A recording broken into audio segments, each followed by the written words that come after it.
नमस्कार, जनता टीवी देख रहे हैं आप। मैं हूं आपके साथ पूजा मोहन पांडे। तो बुलेटिन की शुरुआत ताबड़तोड़ अंदाज में उत्तर प्रदेश की तमाम खबरों का रुख करेंगे।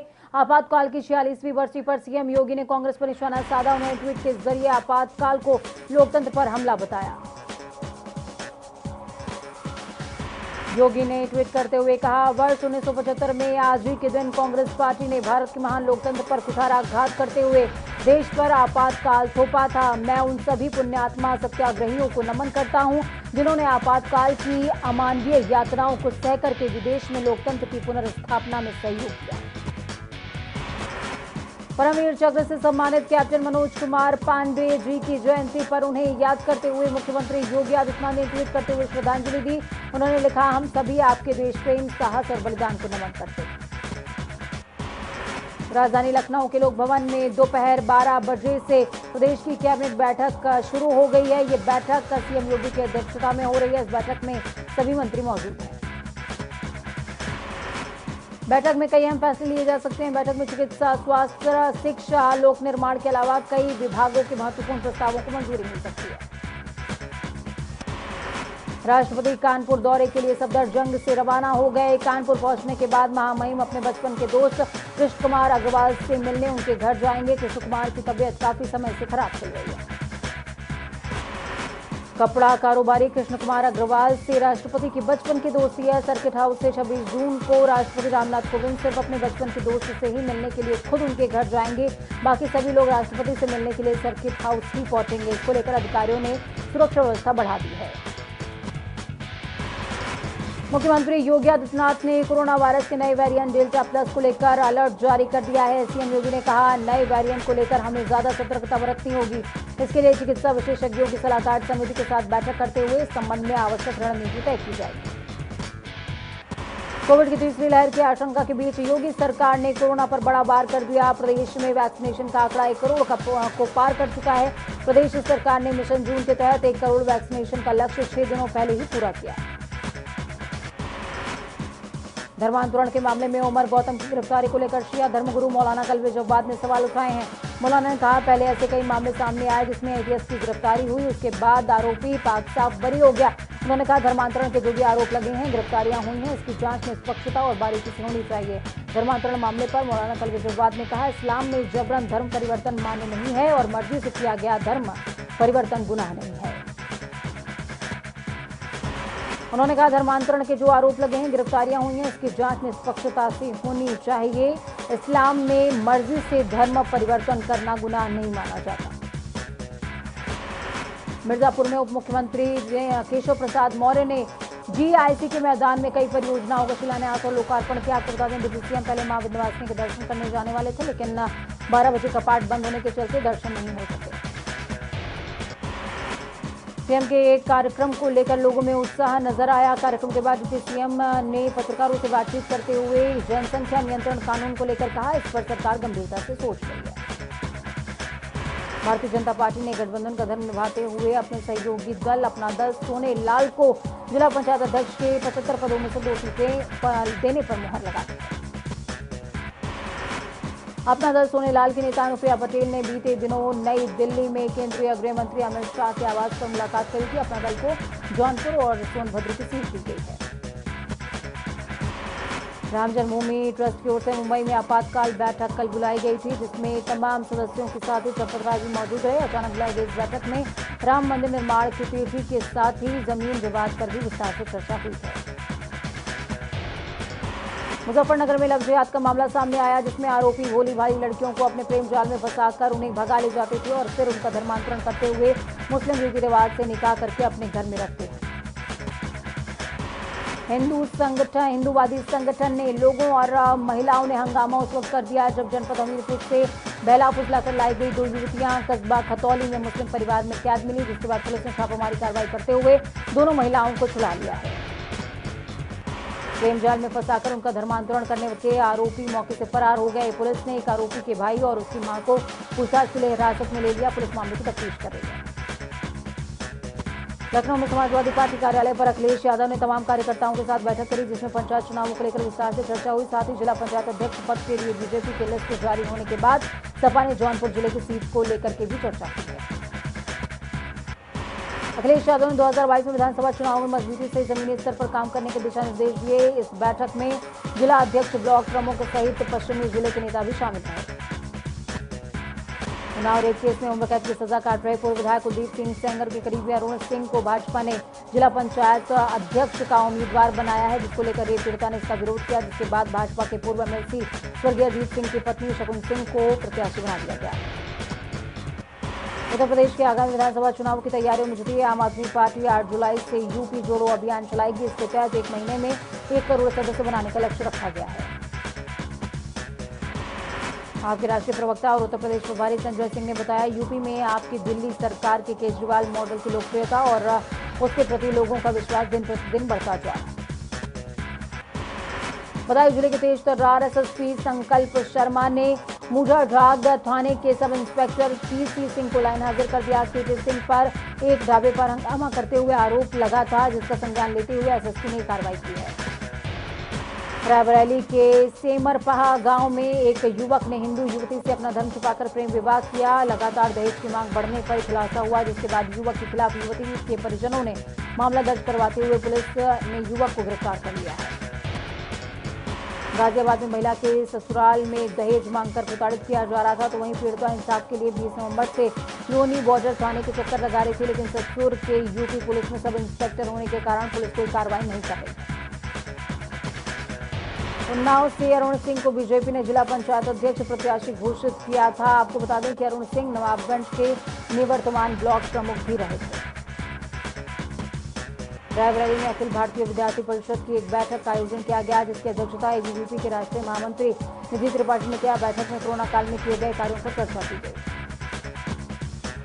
तीनों कृषि कानूनों के विरोध में किसानों को प्रदर्शन जारी। भारतीय किसान यूनियन की किसान ट्रैक्टर यात्रा गुरुवार को मुजफ्फरनगर पहुंची, जिसका स्वागत भाकियू के प्रदेश उपाध्यक्ष विनय कुमार ने किया। बिजनौर में पुलिस ने कार्रवाई करते हुए 3 शातिर चोरों को 2 बाइक के साथ गिरफ्तार किया। आरोपियों से पूछताछ में पता चला कि 3 साल पहले चोरों ने ये बाइक मेरठ से चुराई थी और इन बाइकों को बेचने के लिए वो ग्राहक की तलाश में थे। बीजेपी कार्यकर्ताओं पर सपा और बसपा सरकार में दर्ज मुकदमे अब वापस लिए जाएंगे। प्रदेश सरकार में अब तक 5000 से ज्यादा मुकदमे वापस लिए गए हैं। ये फैसला भाजपा के राष्ट्रीय महामंत्री बीएल संतोष और प्रदेश प्रभारी राधा मोहन सिंह के साथ बैठक के बाद मुकदमा वापस लेने का लिया गया। मुजफ्फरनगर के भौराकला थाना क्षेत्र के शिकारपुर गांव में एक पत्नी ने अपनी पति की पिटाई के बाद हत्या कर दी। बता दें, सोते वक्त पत्नी ने पति का प्राइवेट पार्ट भी काटकर हत्या कर दी। मुजफ्फरनगर में हत्या की घटना के बाद पुलिस ने आरोपी पत्नी को गिरफ्तार कर लिया। पूछताछ में आरोपी पत्नी ने बताया कि उसका पति दूसरी शादी करना चाहता था। फर्रुखाबाद के बनपोई गांव में आपसी विवाद को लेकर दबंगों ने युवक के ऊपर फायरिंग कर दी। फायरिंग के दौरान युवक के पैर पे गोली लग गई, जिसे उपचार के लिए सीएचसी मोहम्मदाबाद अस्पताल में भर्ती कराया गया, जहां उसका इलाज चल रहा है। तो वहीं युवक के बयान पर मामला दर्ज करते हुए तफ्तीश शुरू कर दी गई है। लखनऊ के एक होटल में 45 साल के एक युवक ने फांसी लगाकर आत्महत्या कर ली। होटल संचालक के अनुसार मृतक युवक 22 जून से होटल में रुका हुआ था। होटल के कमरे से बदबू आने पर होटल कर्मचारी ने दरवाजा खोला तो युवक का शव फांसी से लटका मिला। वहीं सूचना मिलने पर मौके पर पहुंची पुलिस ने शव को कब्जे में लेते हुए तफ्तीश शुरू कर दी है। समाजवादी पार्टी के अध्यक्ष अखिलेश यादव के निर्देश पर प्रदेश अध्यक्ष नरेश उत्तम ने सपा ने फर्रुखाबाद सचिन यादव को पार्टी से निष्कासित कर दिया। सपा नेता सचिन यादव की बहन भाजपा के समर्थन में निर्दलीय जिला पंचायत अध्यक्ष पद पर चुनाव लड़ रही है। वहीं सपा ने डॉक्टर सुबोध यादव को पार्टी की तरफ से अध्यक्ष पद का प्रत्याशी घोषित किया है। आगरा में एक 30 साल की महिला ने आईएसबीटी टीपी नगर के पास रेलवे लाइन पर ट्रेन से कटकर आत्महत्या कर ली। पुलिस ने शव को कब्जे में लेते हुए तफ्तीश शुरू कर दी। तो वहीं अभी तक महिला की शिनाख्त नहीं हो सकी है। बलरामपुर में बीजेपी ने 21 साल की छात्रा आरती तिवारी को जिला पंचायत अध्यक्ष का उम्मीदवार बताया। जिला पंचायत का सदस्य के चुनाव में आरती ने जीत दर्ज करते हुए सबसे कम उम्र की जिला पंचायत सदस्य होने का गौरव प्राप्त किया है। गोंडा में पुलिस टीम और बदमाशों के बीच मुठभेड़ पेश आई, जिसमें पुलिस ने 2 बदमाशों को गिरफ्तार कर लिया। पुलिस की ओर से की गई फायरिंग में एक बदमाश के पैर में गोली लग गई, जिसे उपचार के बाद अस्पताल में भर्ती कराया गया। गिरफ्तार बदमाश 5 साल के बच्चे का अपहरण करके भाग रहा था, जिस दौरान पुलिस ने उससे मुठभेड़ की। बदमाशों ने अपहरण करने के बाद 20 लाख की मांग की है। तो वहीं मुठभेड़ के बाद पुलिस ने उसके पास से तमंचा, कारतूस, बाइक और मोबाइल भी बरामद किया। आगरा के रोहता जखौदा में नहर बाईपास रोड के किनारे गड्ढे में 2 युवकों का शव मिला। मृतक मामा भांजे नगला रेवती थाना मलपुरा क्षेत्र के निवासी बताए जा रहे हैं। करंट लगने से मामा भांजे की मृत्यु होने की आशंका जताई जा रही है। घटना के बाद पुलिस ने शव को कब्जे में लेकर पोस्टमार्टम के लिए भेज दिया। जांच शुरू हो गई है। बिजनौर के रायपुर खादर गांव में बाढ़ के पानी ने कई ग्रामीणों के मकान की दीवार गिरा दी। पानी का बहाव इतना तेज था कि मकान की दीवार गिरने से काफी नुकसान हुआ। ग्रामीणों ने सरकार से नुकसान के मुआवजे की मांग की है। कानपुर देहात में भी सड़क पर शराबियों ने घंटों ड्रामा किया। शराब के नशे में शराबी आपस में भिड़ गए, जिसका वीडियो सोशल मीडिया पर वायरल हुआ। ये मामला रसूलाबाद कोतवाली क्षेत्र के लालू गांव का बताया जा रहा है। संभल में भैंसा नदी को कब्जा मुक्त कराने पहुंचे पुलिस की लोगों से जमकर नोकझोंक हुई। इस दौरान सपा विधायक इकबाल महमूद की भी अधिकारियों से तीखी झड़प हुई। पुलिस ने इनकलाब महमूद सहित कई लोगों को गिरफ्तार भी कर लिया। सपा विधायक इनकलाब महमूद ने प्रशासन को चेतावनी देते हुए कहा, अगर भैंसा नदी पर प्रशासन ने कार्रवाई की तो योगी सरकार को इसका परिणाम भुगतना पड़ेगा। संत कबीर नगर के धनघटा थाना क्षेत्र के अशरफपुर गांव में बरही कार्यक्रम के दौरान हो रही हर्ष फायरिंग में 5 मासूम बच्चों को गोली लग गई है। गोली लगते ही खुशी के माहौल में मातम छा गया और अफरा-तफरी मच गई। परिजन घायलों को आनन फानन में लेकर सीएससी पहुंचे, जहां प्राथमिक उपचार के बाद सभी को मेडिकल कॉलेज गोरखपुर रेफर कर दिया गया है। घायलों में 2 की हालत नाजुक बताई जा रही है। कानपुर देहात में राष्ट्रपति की सुरक्षा में जा रहे तेज रफ्तार अर्धसैनिक बल की बस ने बाइक सवार को जोरदार टक्कर मार दी, जिसमें बाइक सवार 4 साल मासूम बाइक सवार घायल हो गया। 4 साल की मासूम की घायल होने की भी खबर है, जिसे उपचार के लिए एसपी केशव कुमार चौधरी ने दूसरी गाड़ी से जिला अस्पताल में भर्ती कराया। घायल मासूम की हालत नाजुक होने पर प्राथमिक उपचार के बाद डॉक्टरों ने कानपुर हेलेक्ट हॉस्पिटल के लिए रेफर कर दिया, जहां उपचार के दौरान मासूम की मौत हो गई। मौके के बाद परिजनों में कोहराम मचा हुआ है। पहली बार ऐसा देखने में आया कि जब कोई राष्ट्रपति ट्रेन से सफर करते हुए टुंडला से होकर गुजर रहा है। टुंडला हेडक्वार्टर के गार्ड उनके सारथी बन रहे हैं। टुंडला हेडक्वार्टर के अधिकारियों और गार्ड अक्षयदीप चौहान, संजय जैन का कहना है कि ये उनके लिए गौरव की बात है। राष्ट्रपति रामनाथ कोविंद कानपुर दौरे को लेकर गाजियाबाद के रेलवे लाइन पर भी पुलिस की कड़ी निगरानी देखने को मिली। आपको बता दें, राष्ट्रपति रामनाथ कोविंद के प्रस्तावित कानपुर दौरे के चलते दिल्ली से कानपुर जाने वाले रेलवे लाइन पर 2 दिन से गाजियाबाद पुलिस और जीआरपी पुलिस की ओर से कड़ी निगरानी बरती जा रही है। मथुरा के थाना बलदेव इलाके में हनुमान चौराहे के करीब बम्बा में कार गिरी। अनियंत्रित होकर पुलिस ने स्थानीय लोगों की मदद से कार सवार 2 लोगों को सुरक्षित बाहर निकाला। यह हादसा गुरुवार रात करीबन 9 बजे हुआ है। बाराबंकी में मस्जिद में गिराए जाने के मामले में डॉक्यूमेंट्री बनाना न्यूज पोर्टल को भारी पड़ा, जहां पर इस डॉक्यूमेंट्री को लेकर बाराबंकी में न्यूज पोर्टल के खिलाफ केस दर्ज किया गया है। इस न्यूज पोर्टल पर जानबूझकर सांप्रदायिक सौहार्द बिगाड़ने का आरोप लगाते हुए कार्रवाई की जा रही है। मस्जिद गिराए जाने और डॉक्यूमेंट्री बनाए जाने के मामले में बाराबंकी सांसद ने भी डीजीपी और मुख्य सचिव को पत्र लिखते हुए कार्रवाई की मांग करी है। साथ ही सांसद ने आरोप लगाया कि न्यूज पोर्टल के संचालकों ने दंगा भड़काने वाला वीडियो बनाया था। बिजनौर के बढ़ापुर थाना क्षेत्र के नूरपुर अरब में शॉर्ट सर्किट के चलते घर में भीषण आग लगी, जिसमें रखा घर का सामान, 80,000 की नकदी, 1 लाख रुपए का दहेज का सामान जलकर खाक हुआ है। मौके पर पहुंची स्थानीय पुलिस और फायर ब्रिगेड की टीम ने कड़ी मशक्कत के बाद आग पर काबू पाया। मीरपुर निवासी अब्दुल हमीद ने जिला प्रशासन से मदद की गुजारिश की है। मैनपुरी में संदिग्ध परिस्थितियों में फांसी के फंदे पर सिपाही रूपेंद्र का लटका हुआ शव मिला। कुछ दिन पहले ही रूपेंद्र को डायल 112 ड्यूटी के दौरान लाइन हाजिर किया गया था। मौके पर पहुंची पुलिस ने शव को कब्जे में लेते हुए पोस्टमार्टम के लिए भेज दिया। बस्ती जिले में भारी बारिश होने के बाद जिला महिला चिकित्सालय के अंदर पानी भर गया। इससे मरीजों को भारी दिक्कतों का सामना करना पड़ रहा है। बारिश का पानी महिला वार्ड से लेकर प्रसव केंद्र और लेबर कक्ष तक पहुंच गया है। इस दौरान मजदूर कोविड की गाइडलाइन का उल्लंघन करते हुए नजर आए। मिली जानकारी के मुताबिक आज सुबह दून एक्सप्रेस से इन सभी मजदूरों को बिहार जाना था। मौके पर पहुंची जीआरपी ने सख्ती दिखाते हुए मजदूरों को शांत कराया। हरदोई रेलवे स्टेशन पर देर रात फर्रुखाबाद से बिहार जाने वाली अपनी ट्रेन के इंतजार में अपने परिवार के साथ स्टेशन परिसर में बैठे मजदूरों के बीच नशे की हालत में आपसी कहासुनी के बाद जमकर मारपीट हुई और जिसके बाद मजदूरों ने हंगामा भी शुरू कर दिया। सहारनपुर से शुरू हुई किसानों की ट्रैक्टर यात्रा आज जनपद गाजियाबाद में पहुंची है। किसानों का स्वागत करने के लिए जनपद गाजियाबाद के मोदी नगर तहसील पर किसान इकट्ठा होने शुरू हो गए। गोरखपुर के जिला पंचायत अध्यक्ष का चुनाव इस बार काफी रोमांचक होने वाला है, क्योंकि समाजवादी पार्टी की तरफ से यहां पर बड़हलगंज निवासी आलोक गुप्ता को उम्मीदवार बनाया गया, तो वहीं दूसरी तरफ पूर्व जिला पंचायत अध्यक्ष साधना सिंह पर बीजेपी ने भरोसा जताते हुए मैदान में उतारा है, जबकि बसपा ने इस पूरे जिला पंचायती चुनाव से किनारा किया। कांग्रेस ने अभी पत्ते नहीं खोले हैं।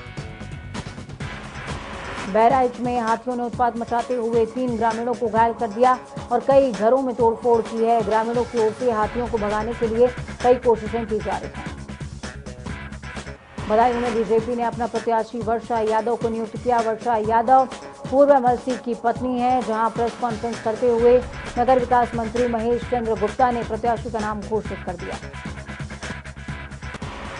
चित्रकूट पुलिस ने 1,50,000 रुपए के इनामी डकैत गौरी यादव की गिरफ्तारी के लिए पुलिस ने सर्च ऑपरेशन चलाया है। पुलिस की ओर से यह ऑपरेशन 50 किलोमीटर से ज्यादा के क्षेत्र में जारी रहा। डकैत गौरी यादव के ऊपर 50 से ज्यादा आपराधिक मामले दर्ज हैं। आपको बता दें, ब्लॉक प्रमुख और जिला पंचायत अध्यक्ष के चुनाव में गौरी यादव पुलिस के लिए सरदर्द बन सकता है। Budaun police line parade ground में वरिष्ठ पुलिस अधीक्षक संकल्प शर्मा की ओर से परेड की सलामी ली गई। परेड का संचालन क्षेत्राधिकारी लाइन चंद्रपाल सिंह की ओर से किया गया। इस अवसर पर समस्त शाखा प्रभारी डायल 112 और कई पुलिसकर्मी परेड में शामिल हुए। बिजनौर के थाना नूरपुर क्षेत्र के गांव गोहावर में प्रधानी चुनाव की रंजिश को लेकर 2 पक्षों में खूनी संघर्ष पेश आया है। इस खूनी संघर्ष के दौरान 2 पक्षों की तरफ से एक महिला सहित 2 लोग घायल हो गए। संभल के चंदौसी कोतवाली क्षेत्र में एक प्रेमी ने प्रेमिका को गोली मारकर खुदकुशी कर ली। पुलिस ने दोनों के शव को कब्जे में लेते हुए पोस्टमार्टम के लिए भेज दिया। बताया जा रहा है कि प्रेमिका की शादी किसी और युवक के साथ होने पर प्रेमी नाराज था। उन्नाव में आमने सामने 2 बाइकों में जोरदार भिड़ंत हुई, जिसमें दोनों चालक गंभीर तौर पर घायल हो गए, जिन्हें आनंद थाना में राहगीरों ने अस्पताल में पहुंचाया और इलाज जारी है। तो अब खबरें विस्तार से। समाजवादी पार्टी के कार्यालय पर आजकल सफाइयों का तांता लगा हुआ है। संकेत साफ है, मैराथन बैठकों का दौर जारी है, क्योंकि 2022 के चुनाव की तैयारी है और उससे पहले है जिला पंचायत अध्यक्ष का चुनाव। यही वजह है कि जोड़ तोड़ करने और रूठों को मनाने का सिलसिला जारी है। ये खास रिपोर्ट देखिए।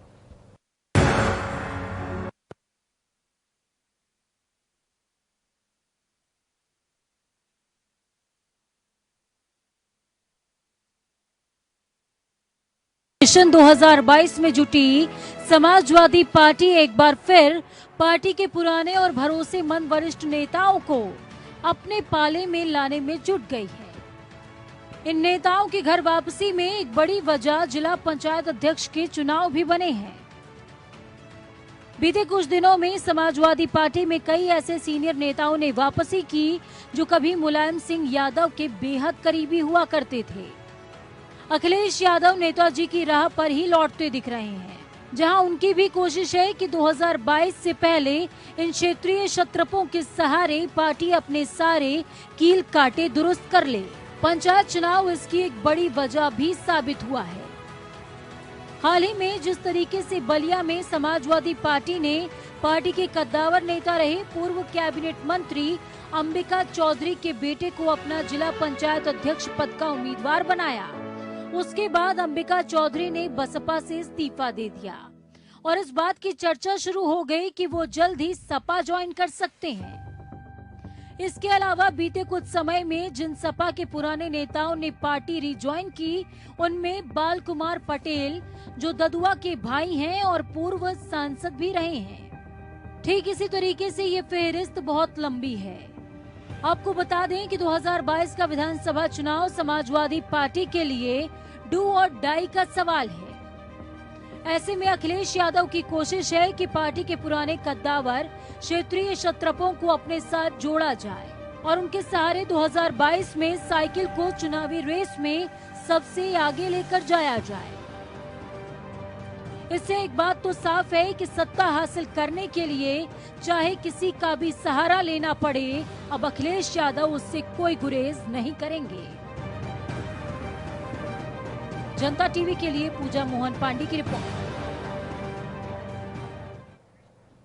तो वहीं दूसरी तरफ राष्ट्रपति रामनाथ कोविंद सफदरजंग रेलवे स्टेशन से चल चुके हैं। कानपुर स्थित अपने जन्म स्थान पहुंचेंगे, जहां वो अपने दोस्तों और स्कूल के सहपाठियों से मुलाकात करने वाले हैं। लेकिन इस बीच पौरख, उनका जो गांव है, पैतृक गांव है, वहां की क्या हाल है, कैसे तस्वीर बदली है, आपको इस पैकेज में देखना चाहिए। देखिए रिपोर्ट।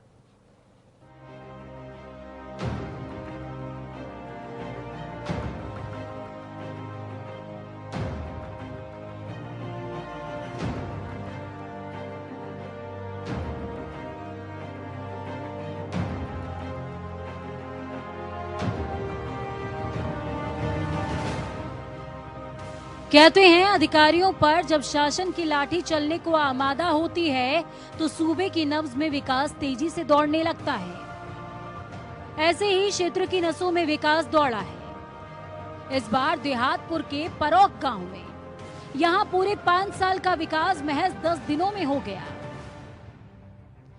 दरअसल राष्ट्रपति रामनाथ कोविंद 27 जून को उत्तर प्रदेश के कानपुर देहात स्थित अपने जन्म स्थान परौख गाँव आएंगे, लेकिन उनके इस दौरे के महज 10 दिन पहले परौख गांव की तस्वीर ही बदल गई। चौतरफा इंटरलॉकिंग, खड़ंजा निर्माण, पार्क, नाली की सफाई, टाइल्स, पत्थर सब जमा दिया गया है।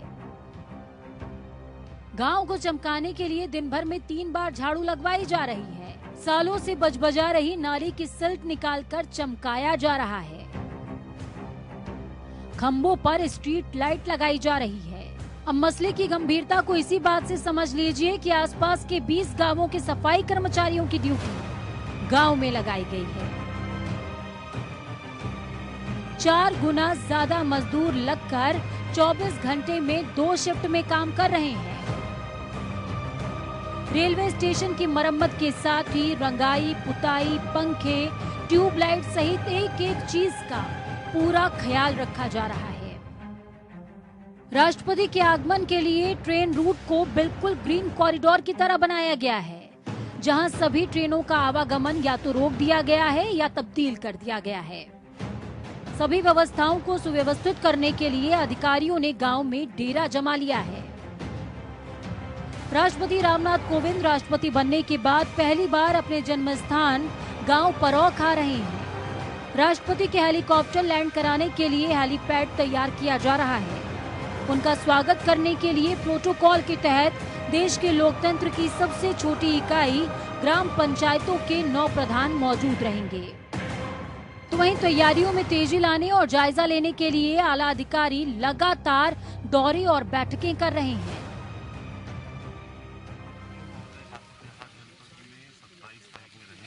इसी क्रम में परौख और पुखराया कस्बे में उनके कार्यक्रम है। इसी सिलसिले में आज मैं और कप्तान साहब, हमारे बड़ी अधिकारीगण आए थे भ्रमण करने के लिए, जहाँ जहाँ महामहिम महोदय के कार्यक्रम संभावित हैं, प्रस्तावित हैं, वहाँ की तैयारियों का आकलन करने के लिए इसी दृष्टिकोण से हम लोग यहाँ पर आए।